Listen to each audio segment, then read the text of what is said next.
Ayer de Shabbat, Yud Aleph de Tammuz. Salimos de la Perashat Jucat. Vamos hacia la Perashat Pinhas. En el medio Balak. Historias muy importantes, muy fuertes que sucedieron en el desierto, cuando el pueblo de Israel estaba en la tierra de Israel, por entrar a la tierra de Israel. Y estamos en épocas también dentro de nuestra vida diaria, muy importantes también. La semana pasada, hace poquito fue Gimel Tammuz, el Shabbat anterior.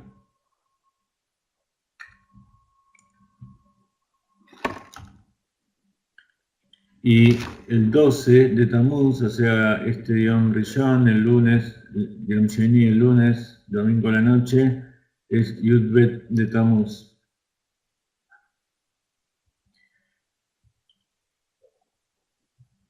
Una de las tareas importantes del pueblo de Israel con respecto a Dios, con respecto a toda la humanidad, es llevar a todo el mundo a la unión, a ser uno con Dios, la unificación absoluta, y para eso hay que coordinar las ideas. Ustedes saben que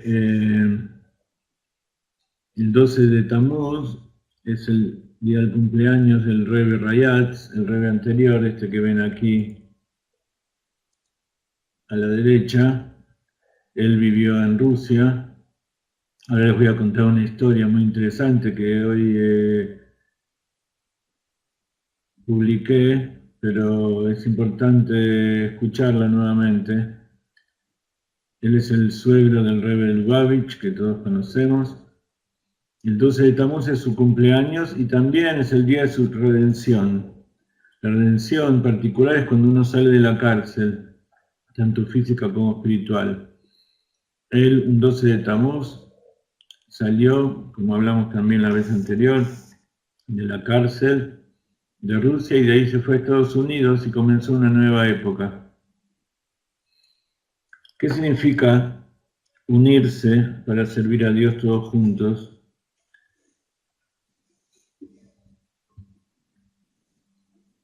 Ustedes saben que el día del cumpleaños es un día muy importante y durante todos los días decimos los Tehilim, tal como nos enseñó el Baal Shem Tov, y el Rebbe Lubavitch infundió en todos nosotros la importancia de decir los Tehilim diarios, tanto el día del mes que estamos. Hoy es el día 11 del mes de Tammuz, así que hay que decir los Tehilim el día 11. También los Tehilim de cada uno. El Tehilim de cada uno, el salmo que cada uno le corresponde durante todo el año, es la edad más 1. O sea, cuando uno nace, está en el año 1 de la vida, entonces dice el Tehilim 1. Cuando cumple 10 años, está en el año 11 de la vida. Entonces dice el Tehilim 11. A los 25 dice el 26, etcétera, etcétera. El Rebbe de Lubavitch tiene cumpleaños el Yud Aleph Nisan, el 11 de Nisan. A él le fue hecho el Brit Milá durante la festividad de Pesach. Y hoy cumpliría 115 años.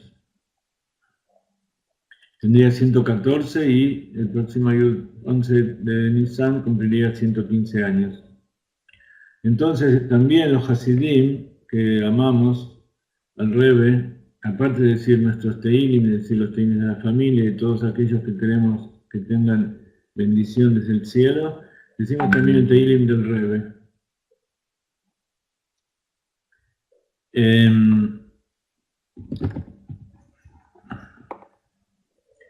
El Teilim del Rebbe de este año es el 115. El Teilim 115 es un Teilim que es una plegaria pidiendo a Dios que ponga fin a este largo exilio en aras de su nombre, para que éste no sea profanado. La unión del pueblo de Israel es justamente unirse para que no sea profanado el nombre de Dios. Y así dijo el rey David. Los Teilim, ustedes saben, son el nombre del rey David.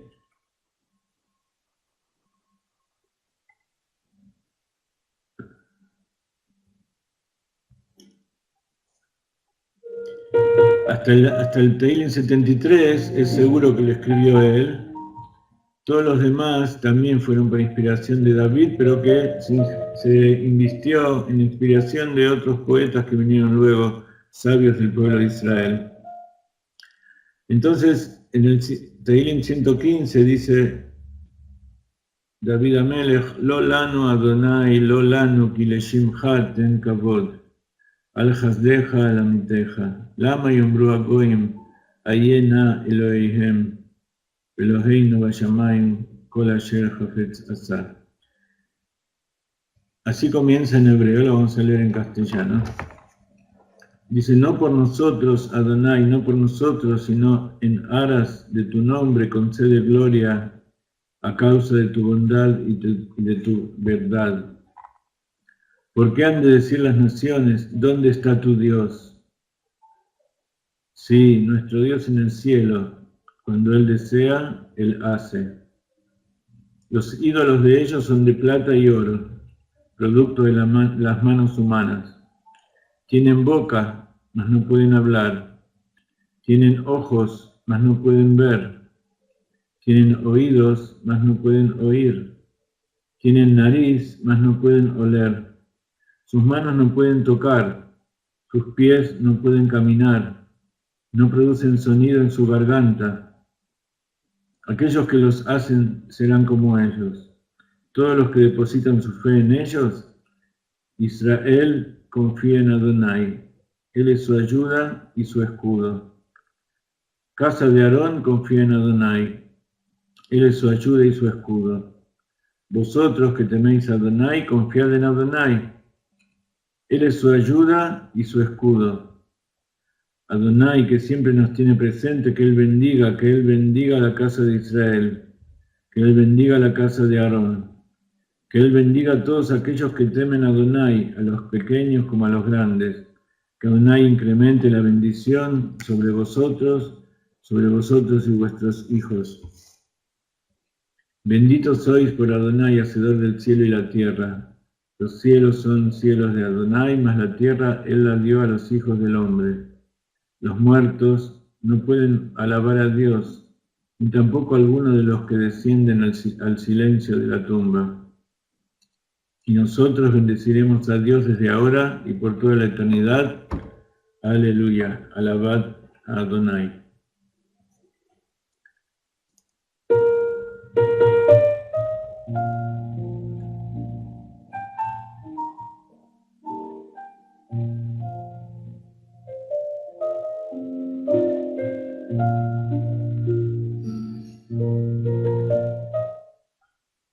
En la perashá de esta semana, Jucat, aprendemos acerca de una mitzvah muy grande, que es la mitzvah de la vaca roja.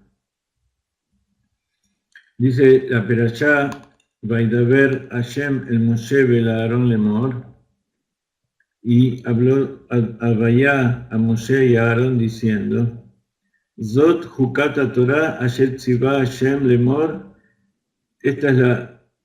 es el decreto de la Torá que Dios le ordenó que ordenó Dios diciendo: habla al pueblo de Israel y van a tomar para ti una vaca roja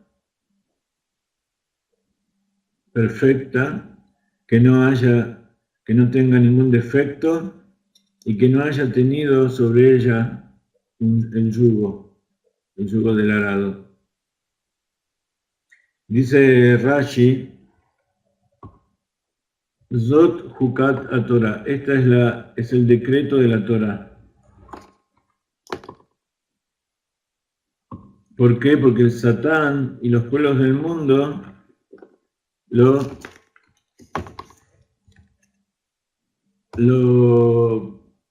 agreden al pueblo de Israel diciendo: ¿qué es esta mitzvah? ¿Qué es este precepto que te da Dios? ¿Y cuál es la lógica que tiene? Por eso está escrito que es un decreto. Es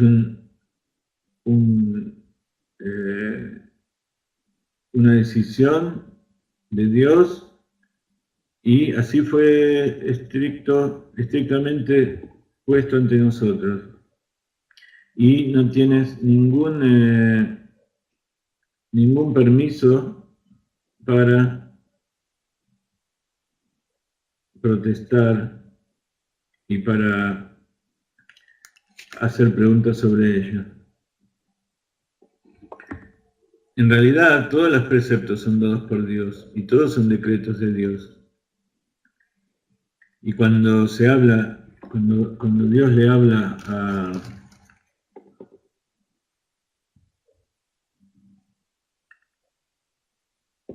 a Moshe, en general, le dice: esta es la orden, esta es la mitzvah, esto es lo que tienes que hacer. Pero en general no le dice que este es un decreto. Este es un decreto y no tienes ninguna cosa que preguntar. En los demás sí hay explicaciones, hay cosas que decir.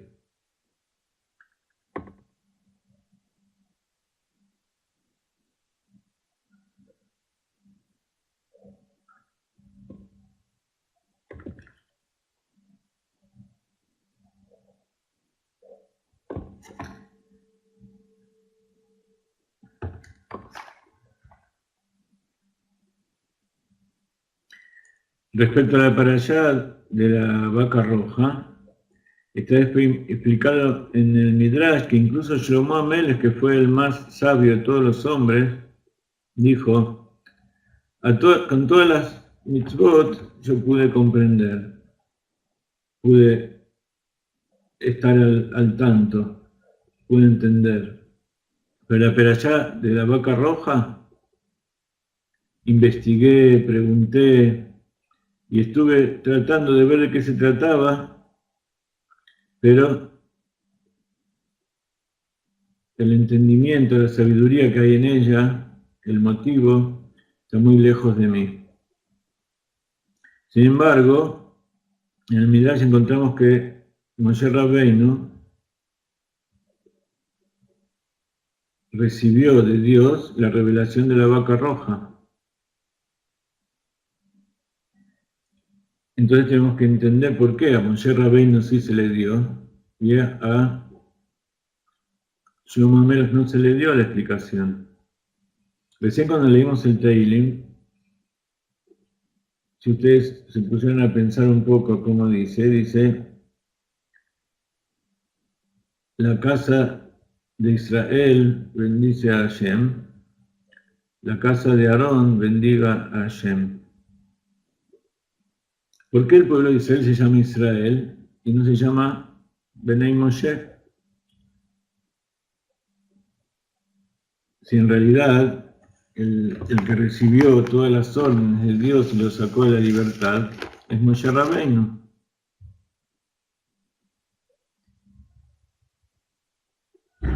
Y Moshe Rabbeinu le reveló a Moshe Rabbeinu. Incluso esta mitzvah de la vaca es llamada la vaca de Moshe, porque el pueblo de Israel se le tenía que traer a él. Incluso Moshe Rabbeinu no la tocaba, no era él el que la recibía, sino que todo el trabajo lo tenían que hacer los sacerdotes. Incluso el Cohen Gadol no lo hacía.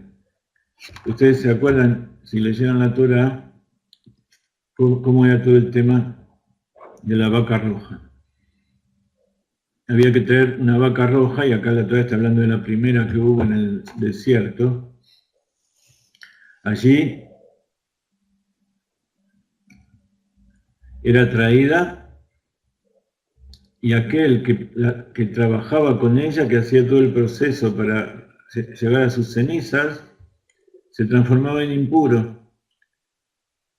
La vaca roja tiene la capacidad de transformar en puro al impuro y hacer impuro al puro. Se tomaba la vaca roja fuera del campamento. Todo este trabajo estaba en manos del segundo, no del sumo sacerdote que era Aarón, sino de su hijo que era Rabí Elazar a Cohen. Él iba afuera con la vaca roja, pero tampoco él era el que la mataba, tampoco él era el que la degollaba, sino que había una persona frente a él que hacía ese trabajo, fuera del campamento, porque como produce impureza, no se pueden impurificar los campamentos de Israel. No era un sacrificio que se ofrendaba en el altar, sino que se hacía un fuego fuera del campamento y allí se ponía la vaca y se la quemaba completamente entera. Primero se la degollaba, se ponía la vaca en el fuego y la sangre era salpicada por el sacerdote 7 veces hacia el lado del Beit HaMikdash. Seguramente hay muchas explicaciones cabalísticas, ocultas, pero el verdadero motivo nadie lo sabe. Mientras estaba quemando la vaca, se tiraba un gusano que se llama Tolat Shani,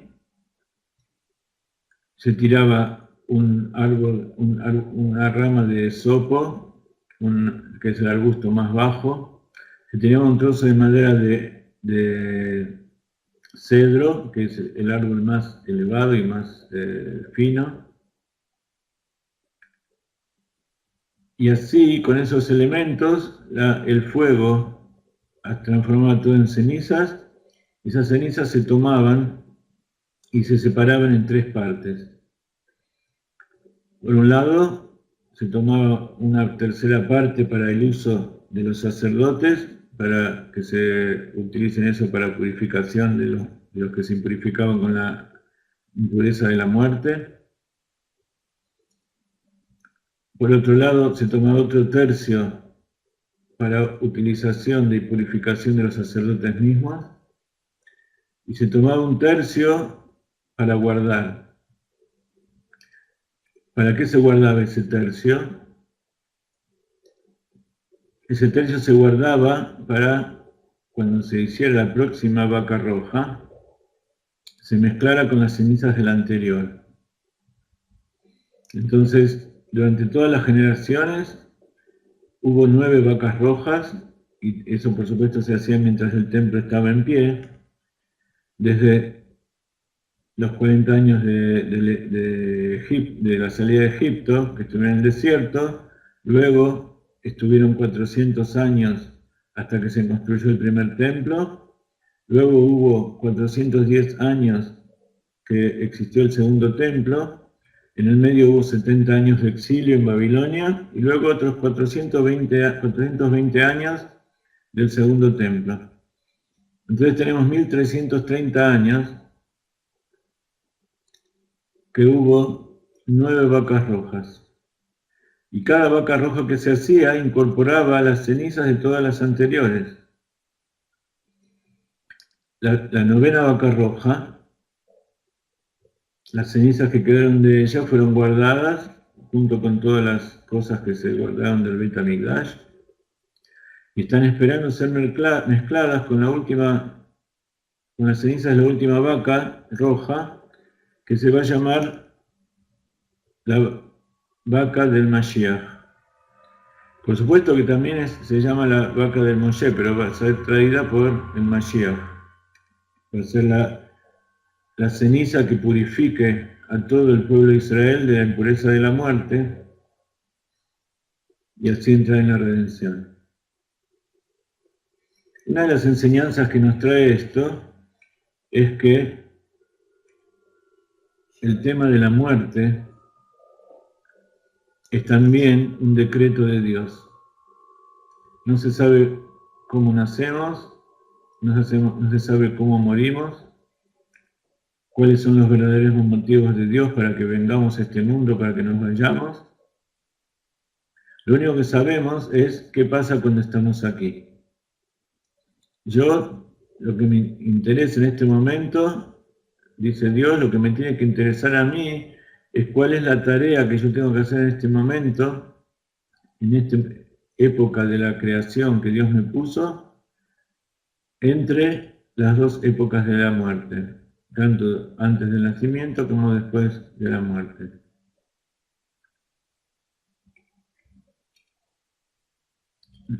No puedo preguntar. Esos son secretos que están más allá de mi capacidad de entender. El único que lo sabe es Akadosh Baruj Hu, y también lo sabe Moshe, porque Moshe tuvo la revelación de Dios.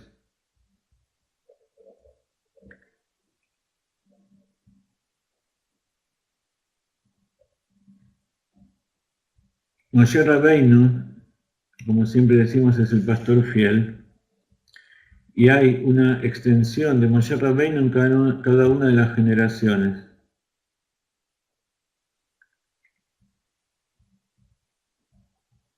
Explica el Rebbe de Lubavitch que en esta época en que no está el templo sagrado, ¿cómo hacemos para purificarnos de la impureza de la muerte?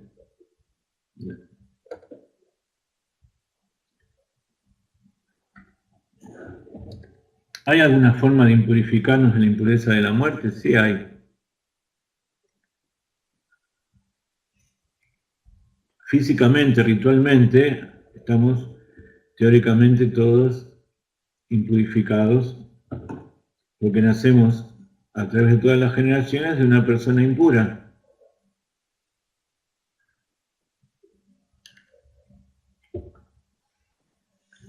Nuestra madre nació a su vez de su madre, y como hace casi 2000 años que no está el templo y no se pueden purificar las personas porque hace falta que estén allí, la persona que se impurifica con la impureza de la muerte tiene que el tercer día y el séptimo día luego ir a la mikve, y el séptimo día va a estar puro. Hay distintos tipos de purificación, pero todo depende de la vaca roja y no tenemos ahora. La mikve no es una forma de purificación de la muerte.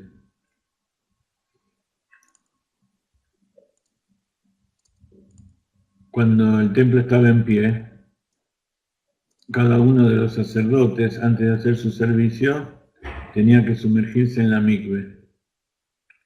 Porque la mikve es una purificación espiritual, pero no de la muerte.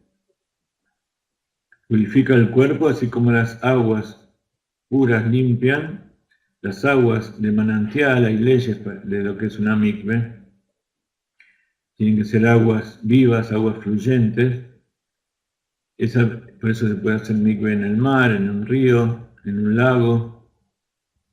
También se puede hacer mikve en un pozo donde se deja correr agua de lluvia. Cuando llueve se junta esa agua, pero no tiene que haber ninguna canilla, no tiene que haber ningún caño por donde pase el agua, tiene que fluir desde el techo donde se junta, ir por algún canal que se hizo y ir directamente hasta la mikve. Y allí se juntan las aguas y luego se hace un depósito de agua. Hay distintas costumbres. Hay algunos que hacen el depósito a un lado y la mikve a un lado y se comunican entre los dos.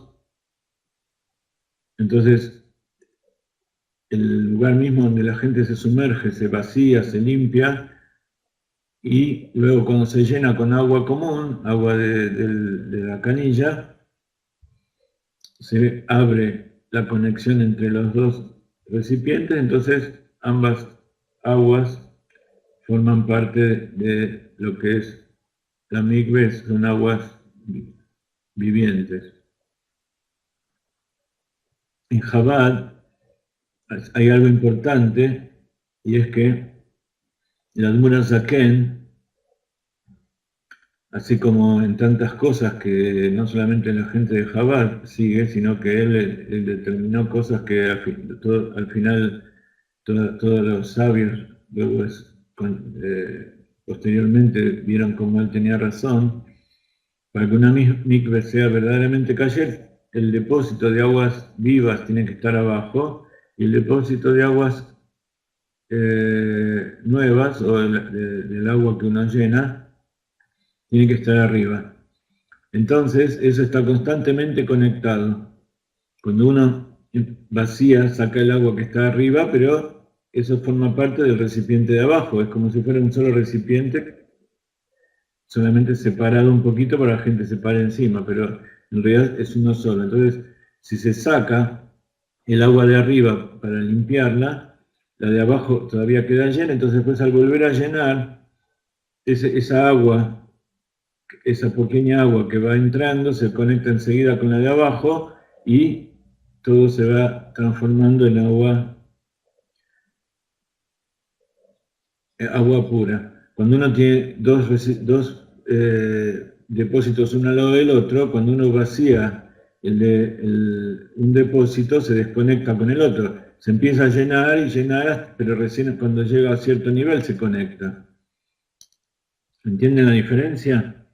Es una diferencia muy interesante que hace que nosotros tratemos siempre de sumergirnos en mikveh de Chabad.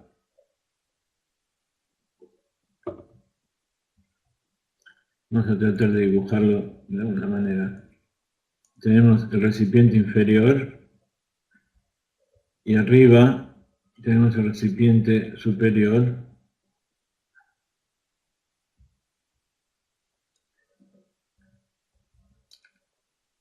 Y aquí hay un agujero en este piso y por aquí se conecta el agua.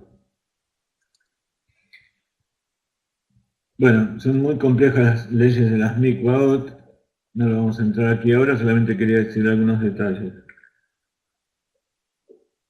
Pero eso sirve para limpiarse de la impureza de haberse despertado, de dormir, o de haber tocado las partes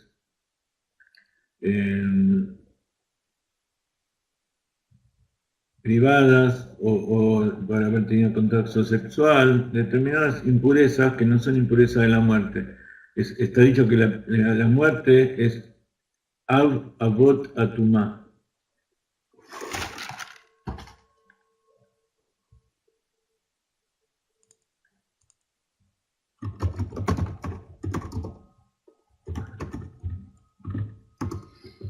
El padre de los padres de la impureza.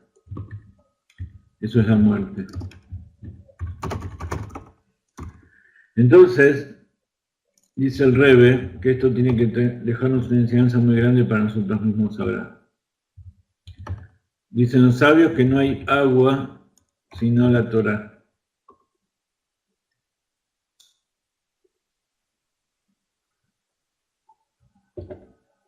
Y no hay decreto sino la Torah. Por eso, esta perashá nos dice, es el decreto de la Torah.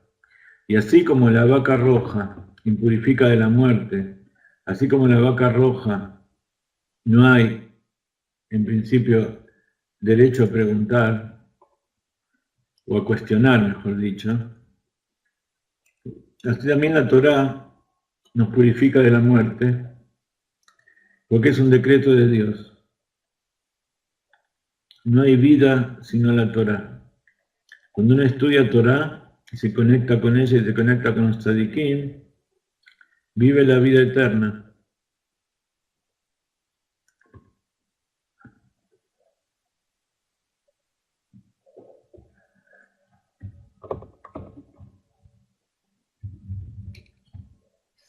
Esa es una de las enseñanzas importantes que nos deja la parasha de la semana. Aunque no tenemos ahora la vaca roja, también podemos purificarnos a través de hacer teshuvá, a través de conectarnos con la Torah. ¿Y eso qué significa? Conectarnos con el Moshe de la generación. Cuando el pueblo de Israel esperaba que Moshe Rabbeinu baje, pecó con el becerro de oro. ¿Y cuál era el problema que ellos tenían? Que no lo veían a Moshe. ¿Dónde está Moshe? No lo vemos. Y necesitamos a un Moshe, necesitamos a alguien que nos guíe. En realidad, los verdaderos hacedores del becerro de oro, ellos lo usaban como idolatría. Hicieron una estatua de oro. Pero, ¿por qué fue castigado todo el pueblo? Porque en realidad había algo de cierto en eso. Es importante que nosotros veamos a nuestro maestro. Así como nosotros queremos ver a Dios, también queremos ver a Moshe, porque Él es el que nos dirige, y si nosotros lo vemos, sabemos que existe Dios. Él nos dirige hacia aquellos lugares donde se alimenta nuestra fe. Y Él nos incentiva. Una persona que no está incentivada, ¿qué significa? Que no tiene alguien que le muestre cuál es el objetivo de su vida. Cuando uno le enseña Torah a alguien, le está mostrando cuál es el objetivo de su vida. Y si sabe enseñarle bien y si le llega a su corazón, esa persona de repente se va a reanimar, de repente va a tomar nuevas fuerzas y va a sentirse como que revivió.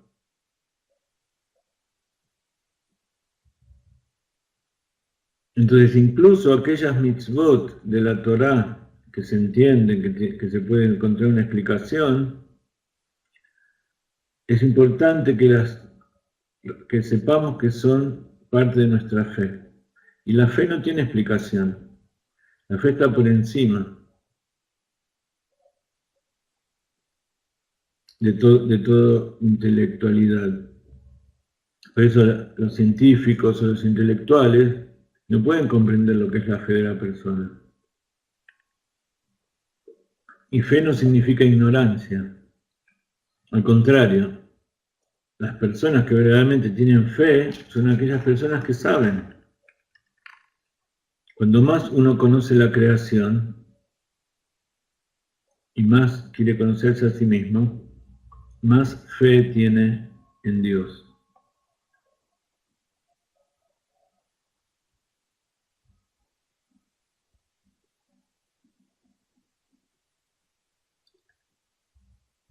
Todo eso estuvimos estudiando también un poco durante nuestro viaje a Yerushalayim y lo publicamos en el Facebook.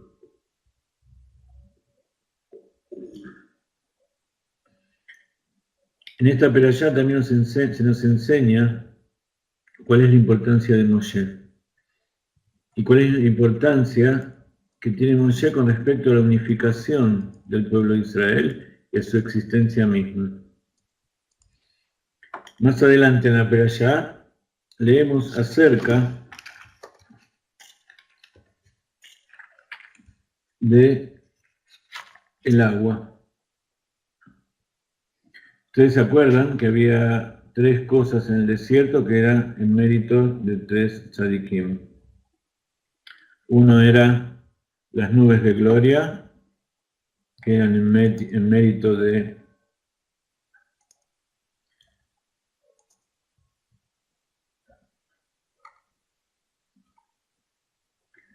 las nubes de gloria, que eran en mérito de Aarón,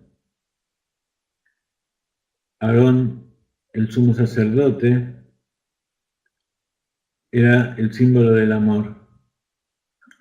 Y él, con el amor que tenía, amaba a todos por igual.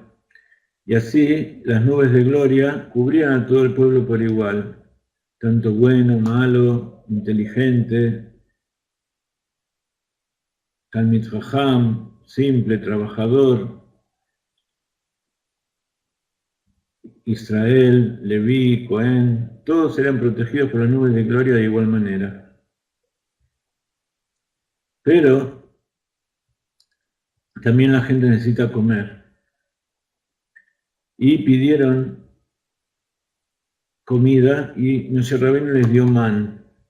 Pero el man no era como las nubes de gloria. La comida dependía del nivel de la persona, si era justo, si no era justo. Si era justo, recibía la comida en la puerta de su casa, fresca, tenía el gusto que él quería, el alimento, si quería comer milanesa con papas fritas, tenía gusto a milanesa con papas fritas. En cambio, el que no era justo tenía que ir a buscarlo lejos de su casa, de su tienda, lejos del lugar de ahí donde vivía, y el gusto que tenía era un poco diferente. Y eso es el mérito de Moshe Rabbeinu. Porque Moshe Rabbeinu también tiene la característica de darle a cada una de las personas de acuerdo con su característica. Como decíamos siempre que el pastor lleva a aquellos, a ciertas ovejas, a las pequeñas ovejas, las más tiernas, a darle pastos tiernos y luego deja para más adelante sacar a pastar a las ovejas más grandes que pueden comer pasto más grueso, pasto más duro. Entonces, esto es como la Or Asobeb, la luz que envuelve, y también que son las nubes de gloria, que es todo por igual, pero no toca a la persona, sino que lo cubre de lejos. En cambio, la comida es algo propio, es algo que le llega a cada uno, pero cada uno come de acuerdo a lo que necesita. Y el sabio recibe la comida lista, porque él está preparado y necesita solamente ocuparse de Torah. Aquel que no se ocupa de Torah, entonces tiene que buscar las cosas con el esfuerzo propio y le resulta también un poco más amargo el trabajo. Y eso también hace que la persona haga teshuvah. Y así se transforma en tzadik y va a recibir el maná de manera diferente, su alimento, su sustento. Y por último estaba el manantial de Miriam, cuando el pueblo de Israel salió de Egipto y necesitaba tomar agua, surgió el agua por el mérito de Miriam.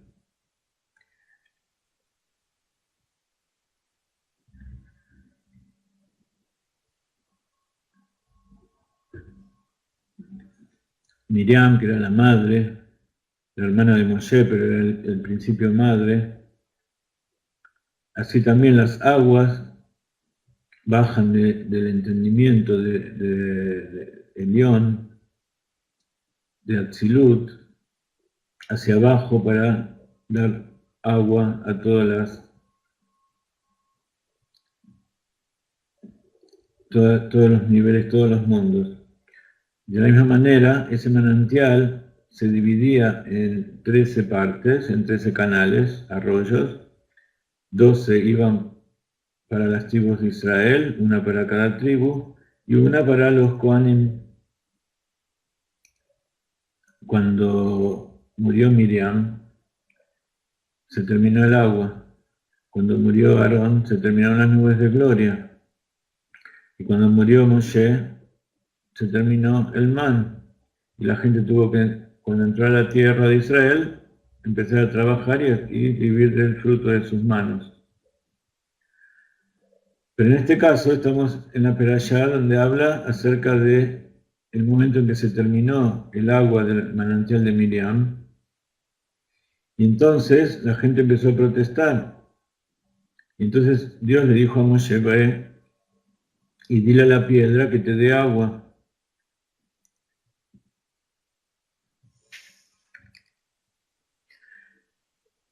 En las perashot anteriores, y esta también, vemos algunos problemas del emuná, problemas de fe que tenía el pueblo de Israel. Le faltaba agua, le faltaba comida, le faltaba protección, quería volver a Egipto. En la Parashat Korach vimos cómo estaban planteando problemas con respecto a quién era el Cohen y que Dios, que Moshe no era el que tenía que ser, que tenía preferencias, etcétera, etcétera. Antes habíamos visto cómo los espías en la Parashat Shalach fueron y trajeron malas noticias de la tierra de Israel. Hubo muchos problemas. Y entonces, ¿qué pasó? Moshe dijo, literalmente, ¿qué es lo que pasó? Moshe golpeó la piedra y el agua no salió. Lo volvió a golpear y el agua salió. Dice, la Torah habla de dos piedras. Entonces hay distintas interpretaciones. Se ha dicho que al principio Moshe Rabbeinu le habló a la piedra, pero no salió, y luego le golpeó y no salió, pero porque no era la piedra, entonces fue a la piedra que correspondía, entonces ahí le pegó y el agua salió. Pero en definitiva, el agua salió cuando le pegó. Y ese es un problema grave en una persona, justamente en el Moshe de la generación. ¿Por qué le tuvo que pegar si Dios le dijo que le hable?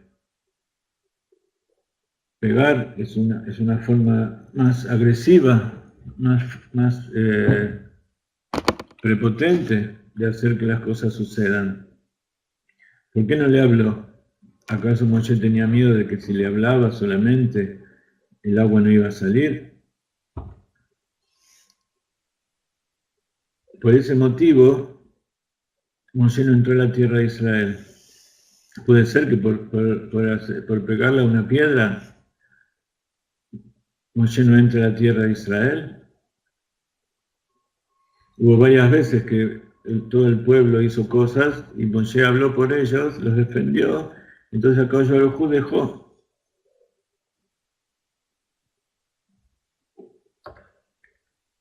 dejó que siga existiendo el pueblo.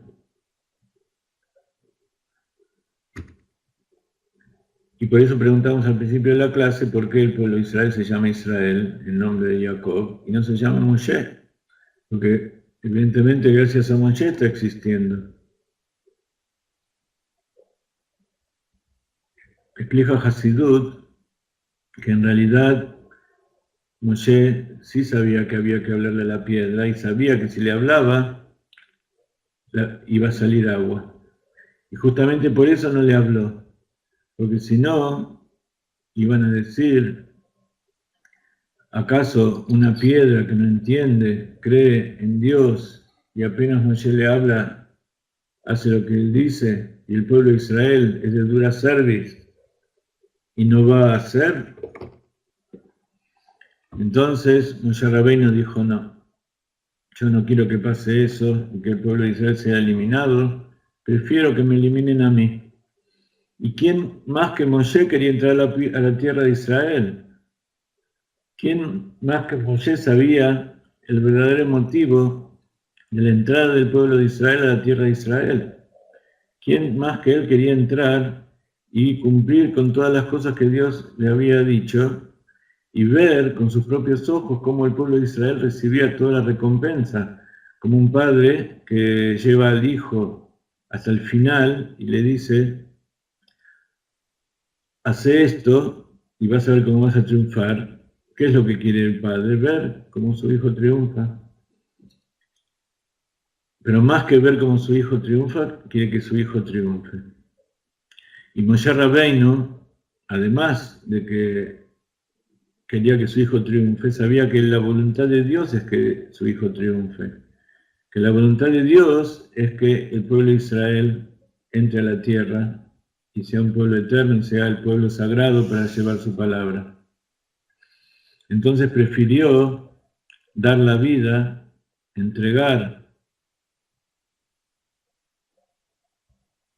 su cuerpo ahí mismo en el desierto, y por eso Moshe Rabbeinu no entró a la tierra y quedó junto con todas las generaciones que salieron de Egipto. Durante los 40 años cada año moría una parte de aquella gente que salió de Egipto, y entonces Moshe Rabbeinu se quedó con ellos. Muchas veces la gente que no entiende me preguntaron por qué el Rebbe nunca vino a la tierra de Israel. Ahora entendemos que justamente eso es el Moshe de la generación.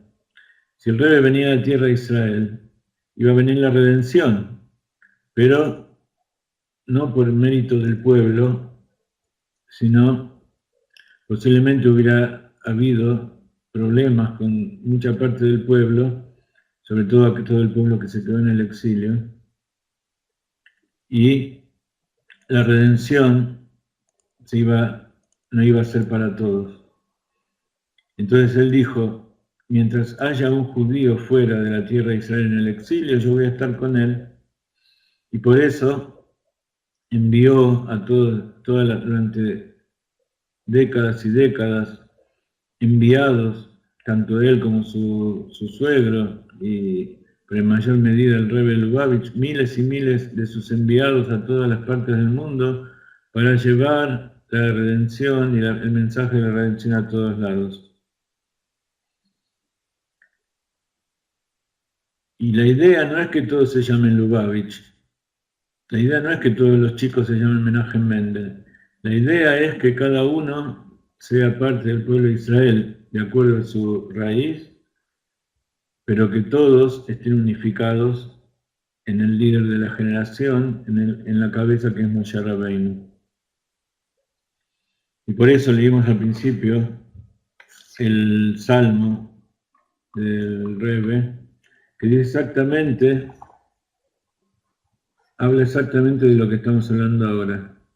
Lo lanu Hashem, lo lanu, ki leshimcha ten kavod, al hasdeja al amiteja. No por nosotros, Hashem, no por nosotros, sino en aras de tu nombre, concede gloria a tu pueblo, a causa de tu bondad y de tu verdad. ¿Por qué han de decir las naciones, dónde está tu Dios?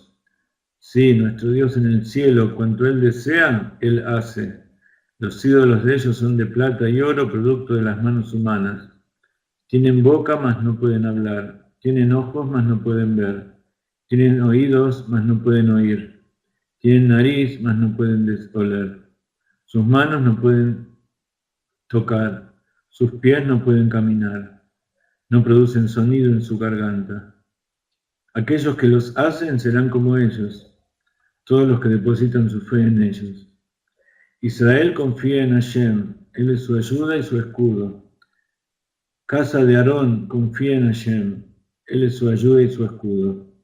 Vosotros que teméis a Hashem, confiad en Hashem, Él es su ayuda y su escudo.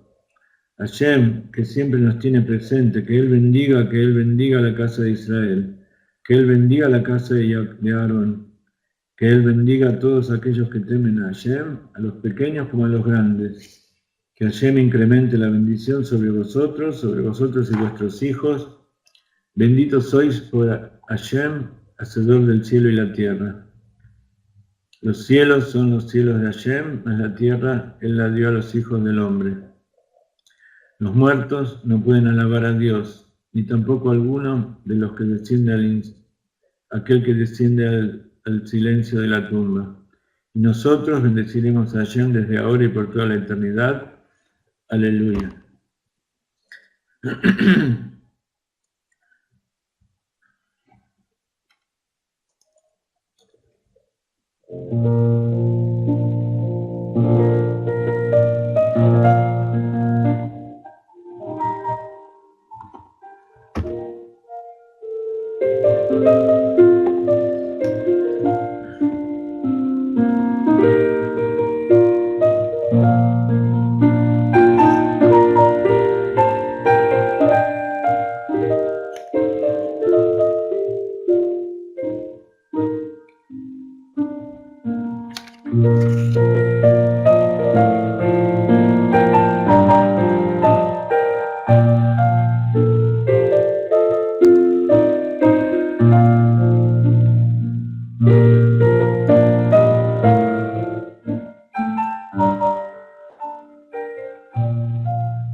Hoy publicamos un cuento, una historia muy hermosa del Rebbe Yosef Yitzhak.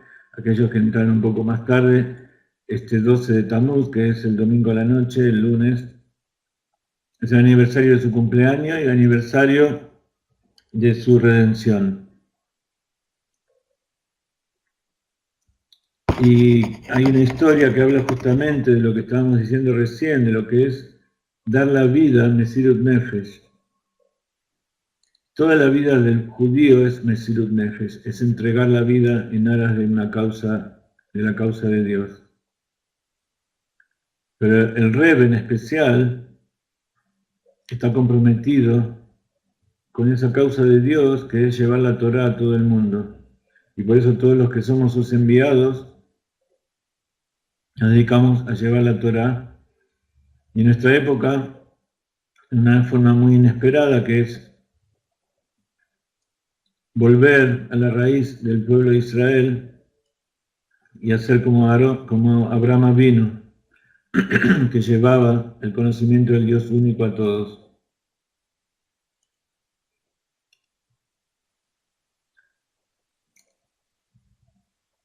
La historia la pusimos en nuestra página web y la tomamos de las enseñanzas que nos trae el Rab Irachmiel Tilis de Sfat, un gran amigo nuestro, que siempre publica estas historias en inglés y algunas de ellas las traducimos porque hay algunas enseñanzas muy hermosas. Quiero terminar la clase con esto. Hablamos un poquito de Alajá, como siempre queremos, a través de la Alajá de la Mikve. Y ahora vamos a terminar con esta historia. Dentro de un rato comienza el seminario de México, que creo que no va a ser transmitido, pero vamos a dar nuestro mensaje, si Dios lo permite. Y también a la noche tenemos el curso de Hannah Miriam. Es importante aclarar que la primera clase del curso de los nombres fue transmitido a todos, pero es un curso con inscripción y con un costo. Aquellos que quieren inscribirse me escriben. Si hay algún buen motivo para que no puedan pagar, va a ser aceptado, pero estamos tratando de que sea pagado porque ese dinero es muy importante para llevar a cabo nuestras actividades.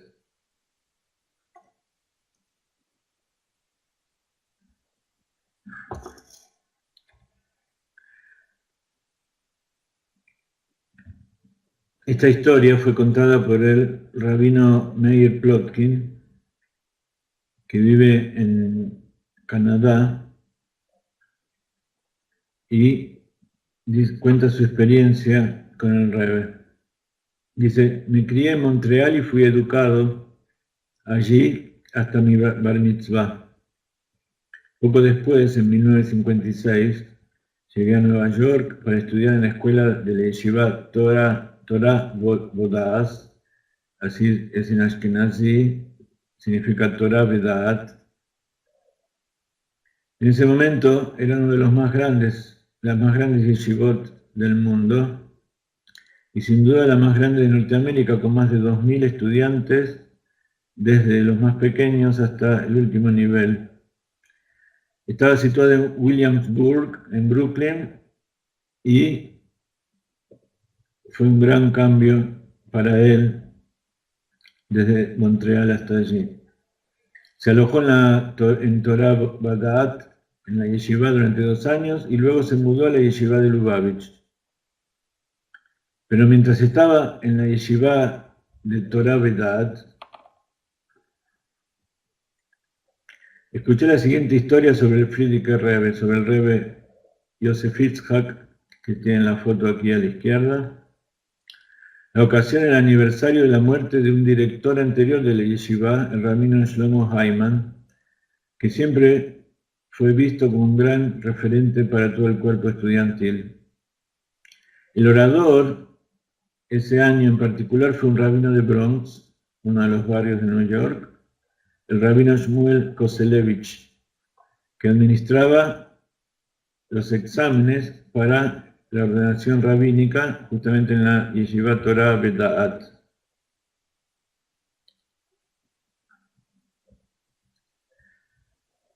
Todo el recinto estaba lleno con los estudiantes, toda la gente que vino a escuchar, todos presentes, y esto es lo que dijo el rabino Shmuel Koselevich recordando a un director anterior de la Yeshiva. Dice el Talmud, la Torah solo se conserva a través de quien da la vida por ella. Eso significa que la Torah no puede seguir existiendo a menos que esté dispuesto a morir por ella. Luego pasó a explicar que una persona tiene que estar dispuesto y listo a dar todo lo que tiene para la Torah, a darlo todo y no retener nada para sí.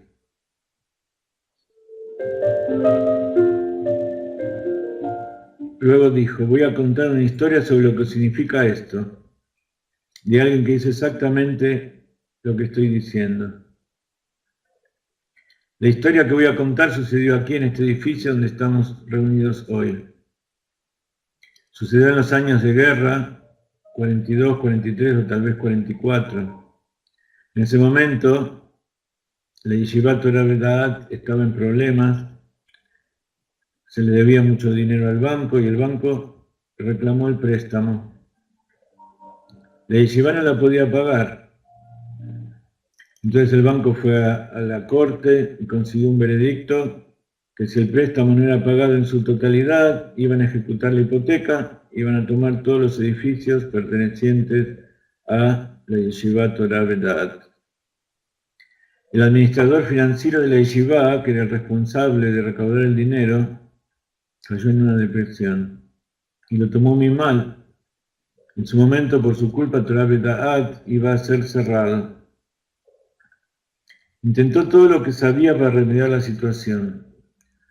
Publicó pedidos en los periódicos, pero recaudó muy poco y la fecha límite se acercaba. Entonces, un día recibió una llamada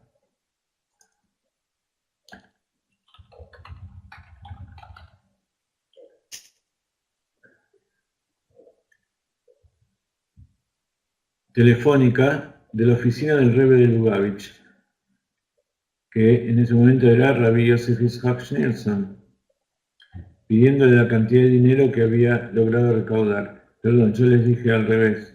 Yosef Yitzhak Schneerson es el de la derecha. Todos ustedes se han dado cuenta. Le dice a este hombre que estaba tratando de juntar dinero y apenas tenía, que todo lo que tenga se lo dé.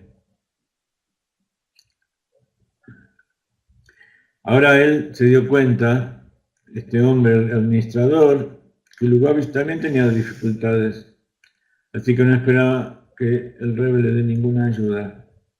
Y pensó, el Rebbe no puede administrar su propio dinero, ¿cómo va a ayudarme a mí? Pero unos días más tarde, un Hasid de Chabad entró por la puerta con un sobre en la mano y dijo, esto es del Rebbe. El hombre quedó completamente aturdido, se quedó sin habla.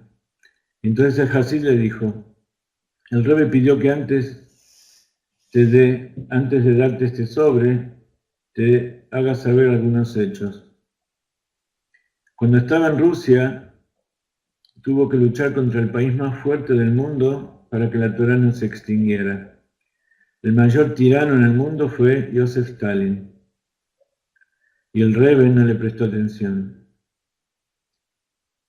Quien necesitaba ayuda para fortalecer la Torah, él los ayudó. No preguntó si es de Chabad o no. Lo que necesitaran, un mikve, un carnicero kosher, un maestro, se lo dio. Hizo todo lo que pudo para que la luz de la Torah no se extinguiera. Sus emisarios fueron capturados, fueron fusilados, asesinados. Entonces tuvo sus huérfanos y viudas que mantener. Y aún así enviaba a otra persona para sustituir a aquel que pereció. Todo el tiempo se enfocó solo en que la luz de la Torah no se extinguiese. Ahora la divina providencia lo ha traído a los Estados Unidos de América, donde hay libertad de religión. Y él está dolido al saber que una de las principales yeshivot con miles de estudiantes va a ser cerrada. Esta vez no es porque Stalin en Rusia quería deshacerse del judaísmo, sino porque los judíos de América no les importaba. Esto el Rebbe no lo puede soportar, le dijo. Él está dispuesto a poner su propio movimiento en peligro porque él también tiene deudas que pagar, pero te da un cheque por la cantidad total que necesitas, a fin de que la Torá no se extinga. Por favor, devuélvelo lo antes posible porque todo lo que el Rebbe ha construido ahora está en peligro. Entonces, esta yeshiva, que no era de Chabad, y posiblemente sería de gente que era afín a Chabad, pero no pertenecía al movimiento, o posiblemente sean opositores, recibía todo el dinero que necesitaba para salvar su yeshiva.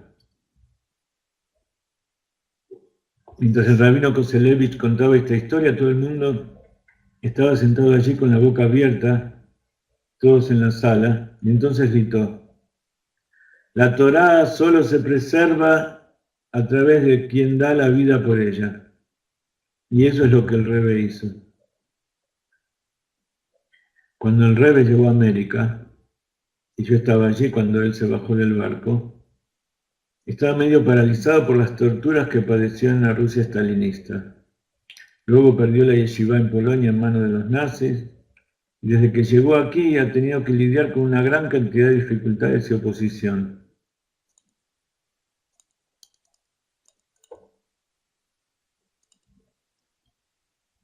Casi se escapa de la clase.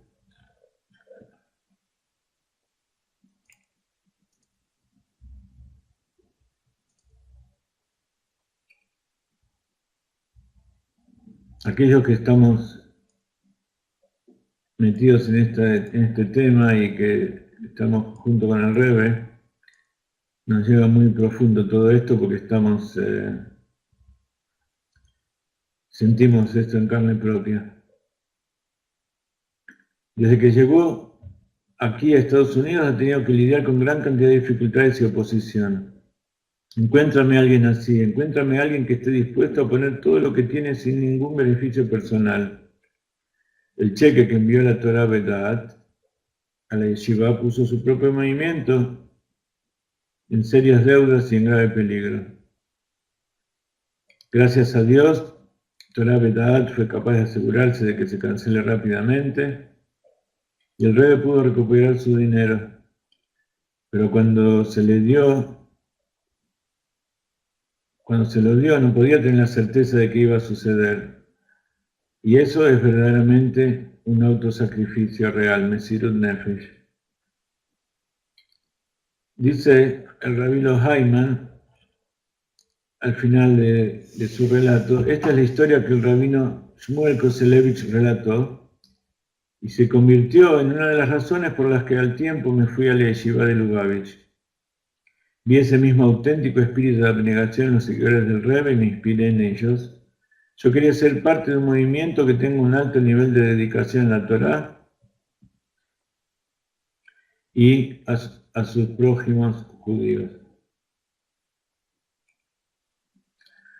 Esta historia fue publicada en honor al nacimiento del Rebbe de Lubavitch, el Rebbe anterior, el Rebbe Rayat. Pasaron 135 años y 98 años de la liberación de la cárcel en Rusia.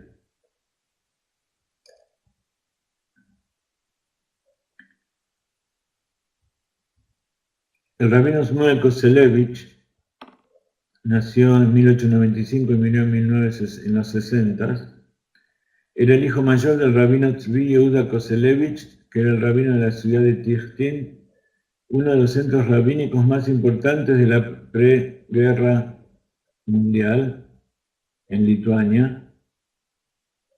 Lamentablemente, después de que la familia se mudó a Estados Unidos, Según buen conocimiento, ningún miembro de la familia del rabino Shmuel en su generación o la siguiente permaneció o se hizo observante de la Torá. Posteriormente, a mediados de 1970, el hijo menor de su hermano más joven, Tzvi Yehuda Sachs, un profesor de matemáticas cerca de los 30 años de edad y uno de mis amigos más cercanos, se hizo religioso y devoto seguidor del Rebbe de Lubavitch. Sin duda, la vida de Tzvi Yehuda a partir de ese momento, así como la de sus 7 hijos y cada vez mayor número de nietos, están dando mucho Nahat Ruach, mucha elevación para el alma a sus padres, sus abuelos y su tío. Entonces, Besat Hashem, que por el mérito de difundir la Torá, también todos nuestros antepasados, todos nuestros queridos que ya no están, tengan mucho Nahat Ruach allí en el Shamayim. Ahora que ellos sí saben cuál es la verdad, saben cuál es la importancia de la difusión de la Torá, muchos de sus antepasados mismos, los que me están escuchando ahora, fueron judíos, a pesar de que ustedes por afuera no lo son. Y el hecho de que quizás después de cientos de años entren a una clase de Torá, les esté dando a ellos mucho placer, mucho Nahat Ruach.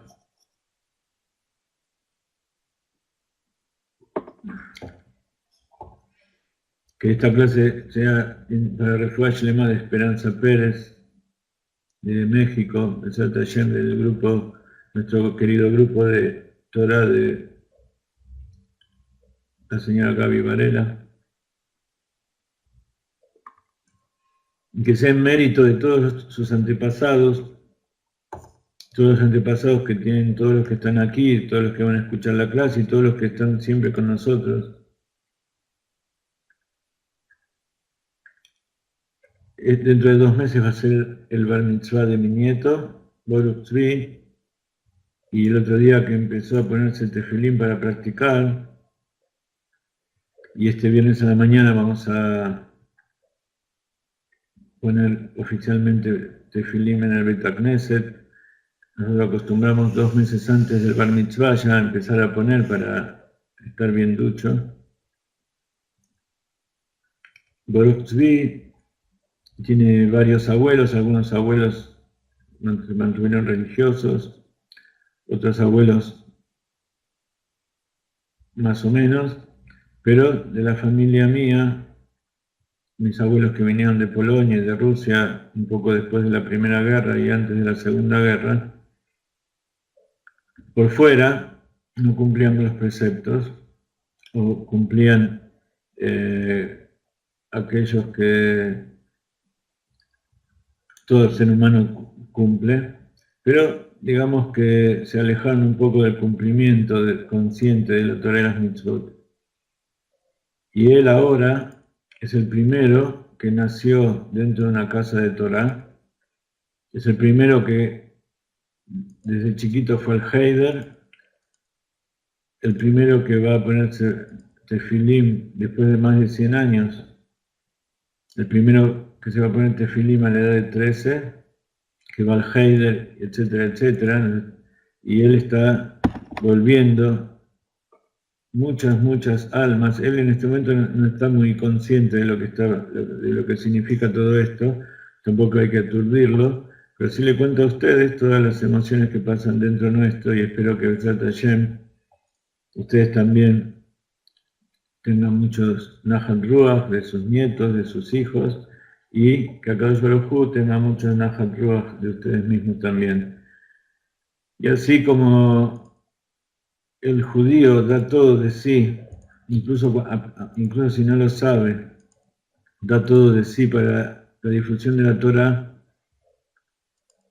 Los invito a ustedes que están, aquellos que son judíos, la mayoría de ustedes están completamente entregados y difunden y donan aquí a otros lugares y dedican tiempo a estudiar la Torá y a difundir.